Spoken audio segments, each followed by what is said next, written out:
सहयोगी अंकिता जुड़ी हुई। अंकिता, फिलहाल क्या कुछ अपडेट है? कितने जवान शहीद हुए, कितने लापता हैं और कितने लोग गंभीर रूप से घायल हैं? आज बिल्कुल कल की घटना के बाद एक बार फिर से आज जब निजी नक्सल ऑपरेशन जो है अशोक जुनेजा जी ने जब जानकारी दी तो उनका साफ तौर पर कहना है कि टोटल 22 जवानों की शहादत हुई है।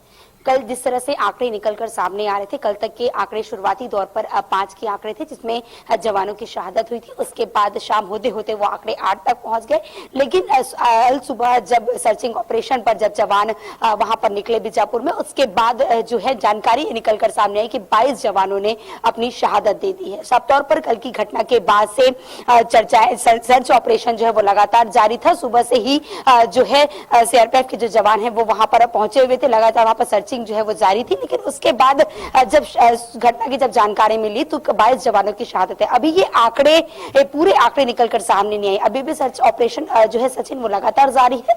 ये भी हो सकता है कि आने वाले शाम तक ये आंकड़ों में और बढ़ोतरी हो जाए, क्योंकि देखिए 30 से ज्यादा जवानों के घायल हो गए थे, उसके इलाज जो है वो कराया जा रहा है।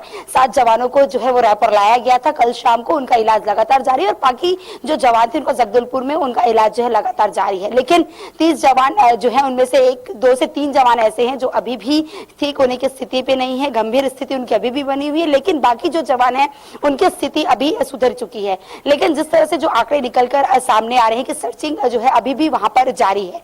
एक खबर सूत्रों से ये भी निकलकर सामने आ रही है कि वहां पर जब सर्चिंग के लिए जब जवान वहां पर निकले थे तो जवानों के ऊपर एक बार फिर से जो है जवानों के ऊपर एक बार फिर से ब्लास्ट हुआ है। लेकिन अभी पुख्ता इसकी जानकारी नहीं हो पाई है। अभी हमारे सूत्रों से इसकी जानकारी मिली है कि जिस तरह से जो ऑपरेशन जो है अभी लगातार ये जारी है और हो सकता है शाम आते आते जो जवानों की संख्या है, शहादतों की संख्या, उसमें बढ़ोतरी हो जाए। जी सचिन। बिल्कुल अंकिता, अगर हम बात करें तो पीएम नरेंद्र मोदी ने भी ट्वीट कर अपनी संवेदनाएं जो हैं वो व्यक्त की और साफ तौर पर जिक्र किया है ट्वीट के जरिए कि जवानों की शहादत बेकार नहीं जाएगी। तो क्या लगता है कि आने वाले वक्त में आप कोई सख्त एक्शन जो है वो सरकार या फिर सुरक्षाकर्मी अब ले सकते हैं?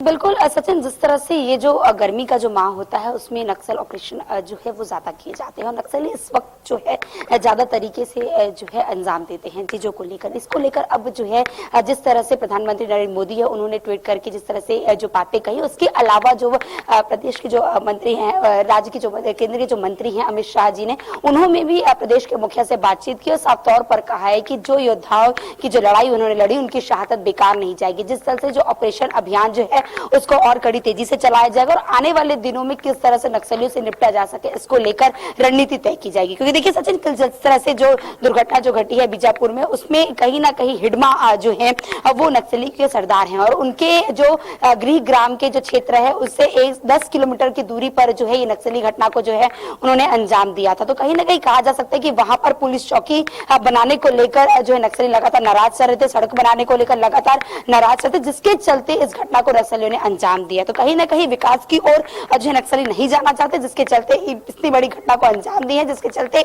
हमारे जो 22 जो जवान है वो शहादत हो चुकी है। तो कहीं ना कहीं कहा जा सकता है कि शहादत का बदला लेने के लिए एक बार फिर से जो सीआरपीएफ की पुलिस है, जो जवान है, जो राज्य पुलिस बल है, केंद्र और राज्य के पुलिस बल मिलकर एक बार फिर से बड़ी रणनीति तय करेगी और उसके बाद जो है मुंहतोड़ जवाब नक्सली को देगी। जी बिल्कुल, ऐसे में अंकिता देखिए लगातार अब सख्त एक्शन के भी यहां पर बात सामने आ रही है। 22 जवान जो है वो शहीद हो गए हैं, 30 जवान गंभीर रूप से घायल हैं और खबर ये सामने आ रही है कि एक जवान जो है अभी भी लापता है। लेकिन फिलहाल सर्च ऑपरेशन में क्या कुछ मालूम पड़ पाया है? क्योंकि देखिए अगर हम बात करें तो एक बड़ी प्लानिंग के तहत इस वारदात को अंजाम दिया गया है और इस वारदात में आखिर कौन कौन से लोग सम्मिलित हैं, क्या इसको लेकर क्या कुछ खुलासे हो पाए हैं?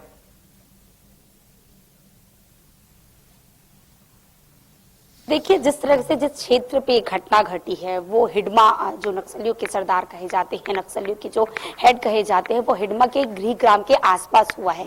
यानी कि उनके अगर वो जहां पर है वहां पे करीब 500 से 600 नक्सली उनके आसपास रहते हैं और जमीनी स्तर पर वेपन्स के साथ। और देखिए जब ये घटना घटी तो साफ तौर पर ये भी हमें जानकारी मिली है कि जो वेपन्स थे वो बहुत नए वेपन्स थे, यानी कि नए टेक्नोलॉजी के जो वेपन्स होते हैं वो उनके पास मौजूद थे। तो ऐसी स्थिति में कहीं ना कहीं कहा जा सकता है कि इस घटना को अंजाम देने के लिए जो देखिए यू शेप में वहां पर जो है इस घटना को अंजाम दिया गया, चारों ओर से जो है जवानों को घेर लिया गया था और उसके बाद जो है इसको पूरे घटना को अंजाम दिया गया। तो कहीं ना कहीं एम्बुश लगाकर जब इस घटना को अंजाम दिया गया तो कहीं ना कहीं हाई टेक्नोलॉजी का उपयोग जो है वो उनके द्वारा किया गया था। लगातार सर्चिंग ऑपरेशन के लिए जो है हमारे जवान निकले हुए थे, लेकिन देखिए उसमें उनकी भी संख्या बहुत ज्यादा थी।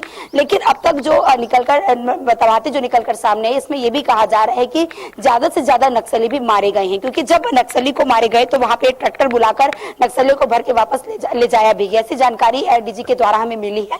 तो कहीं ना कहीं कहा जा सकता है कि भले जवानों की शहादत, हमारी शहादत हुई है, लेकिन नक्सली भी जो है वो मारे गए, उनका पूरा रूप देखा है, लड़ाई वहां पर देखने को मिली। और कहीं ना कहीं साफ तौर पर कहा जा सकता है कि जब तक ये बैठक लेकर कठोर रणनीति तय नहीं होगी तब तक जवानों की शहादत यूं ही होता रहेगा। एक जरूरी कदम उठाने की आवश्यकता है सरकार को, क्योंकि देखिए मीटिंग का दौर है सचिन, लगातार मीटिंग चलते रहता है, मरते हमारे जवान है, शहादत हमारे जवानों की होती है, लेकिन ये शहादत जो निकलकर जो सामने आ रही है, ऐसी स्थिति में कठोर रणनीति बनाने की आवश्यकता अभी भी सरकार को है। जी ठीक है, बिल्कुल। बहुत